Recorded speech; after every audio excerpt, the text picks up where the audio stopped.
Mr. Hughes, welcome. Good evening.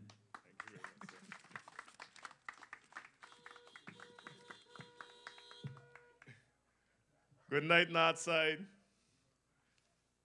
Good night, Anguilla. Good night, District 3. Mr. Rogers alluded to the fact that I've been suffering some blows over the last few days, but I have no fear. On Sunday, I was privileged and honored to be in the presence of James Ronald Webster, and he said to me, keep fighting for Anguilla. So with that said, what was said last night, it have no bearing whatsoever on me. I think at this point in time in our development, the Anguilla United Front has been grasping at straws. First, they said that the government would be 3 of them plus Eddie. Obviously, Eddie is firmly in the camp of the Anguilla United movement, so that was thrown out of the door. Next, they were saying a vote for Cliffy is a vote for Hubert Hughes. Last night, it was Pam, Jerome, Cliffy, and Eddie would be the government. Yeah.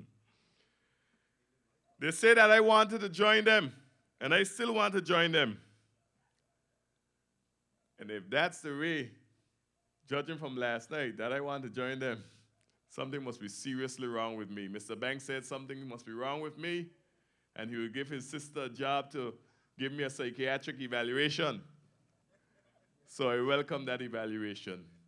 I think all of us have a measure of insanity, but last night was a definition of insanity. And the definition of insanity is wanting change, yet we do the same thing over and over again. That is the definition of insanity. So hopefully this upcoming election, we will have real change. They also say that I want to join them, and they have a tape.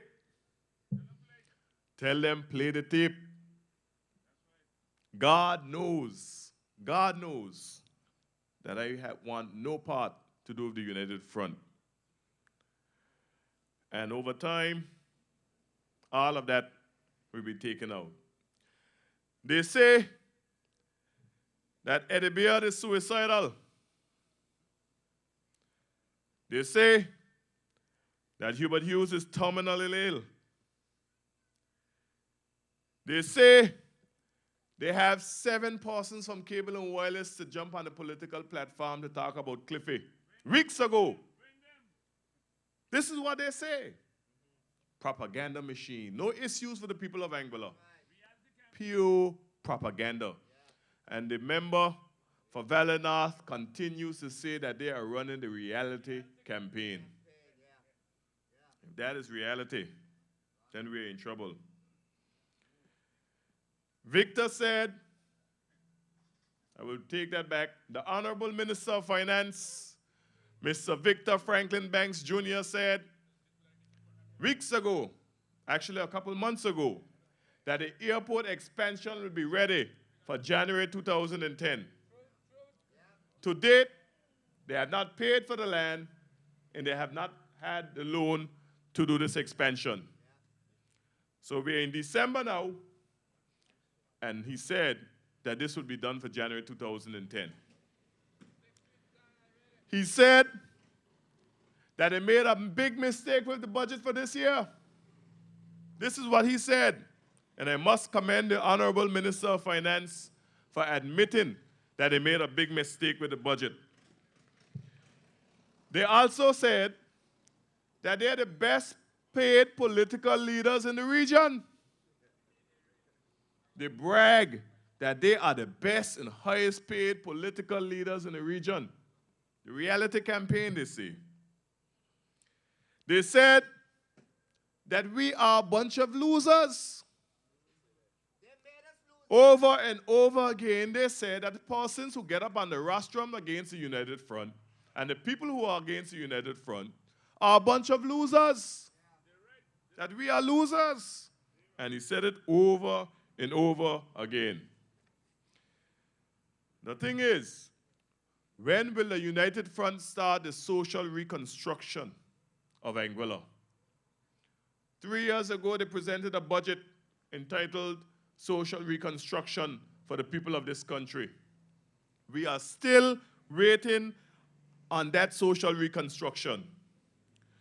When will someone in the government stand up for the people of Anguilla? Recently, I was privileged to listen to a young man just under this almond tree, and today he posted it on the blogs that Mr. Banks have spoken so much about. And he said he went to Mr. Banks while he was an employee at Viceroy. And he told Mr. Banks all of the bad things that was happening down at Viceroy and how they were victimizing Anguillians. And Mr. Banks turned to him and said Anguillians have to fend for themselves. Now, is this the type of representative the people of Anguilla elect? Anguillians have to fend for themselves. But this man stood up, a long-time supporter of Mr. Banks, and he said, no, Mr. Banks, you have to fend for yourself. And there's a movement of change not only rolling through Valley South, but it's rolling through Valley North too. And we hope that the people would stand firm and elect people who would fend for you, who would fight for you. Because no longer shall we have people in office who tell us that we have to fend for ourselves. We bring these investors into Anguilla to develop the people of this country, not to develop the investor. Development means nothing unless the people of this country is developed. Roads mean nothing. Buildings mean nothing. Nothing means nothing unless the people are developed first. And until we have a government in office that will recognize that people come first, then we are going nowhere. We are going nowhere. And I feel good tonight. I feel good tonight because the buzz around this country is that the Anguilla United Front will lose 7 seats. And we have Curtis Richardson down in Blowing Point telling people not to vote for Victor Banks. We have members of the front telling people not to vote for Victor Banks. And they talk about dream work is teamwork. Anguilla at heart. Anguilla at heart. And I listened to the chief minister speak about Mr. Banks last night, reading some email that he said that he have about Mr. Banks. Keep on telling the people of the country that there's a rumor out there that Mr. Banks is afflicted with a terminal disease. And I'm saying that I hope that Mr. Banks is healthy, and I hope that he lives a long, long life, because I want him to see the damage that they have done to the country. I want them to see the damage that they have done to the people of this country. So I want them to live long and healthy lives, both Mr. Fleming and Mr. Banks.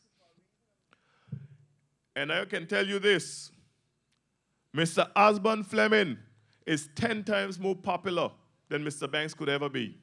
10 times more popular. Mr. Fleming will never tell people to go and fend for themselves. Never. What we want is the things that Mr. Sutcliffe Hodge have spoken about. Mr. Hodge is campaigning on the issue of people development, human resource development. And this is where we need to take this country. We need to have a school that will cater for all the needs of the people of this country. Everyone is not academically inclined, and those who are not academically inclined, they have other special skills. They might want to be masons, or carpenters, or electricians, or technicians, or videographers. Whatever they want to do, we should be able to accommodate it. And there's another thing that is being neglected in Anguilla. We have a number of young people in Anguilla who have special needs, children who are born different. They're special too, but there's nothing catering for them. We have a school, the Valley Secondary School, we used to call it back in the day. Now it's called the Albina Lake Hodge Comprehensive School. Broken glasses, hot, musty, dusty. It is not conducive to learning. Yet we put paint on the wall on the outside to give the impression that that school is good. But we need to fix the school. We need to fix the schools in this country. We need to have programs in the prison so that we can rehabilitate our prisoners.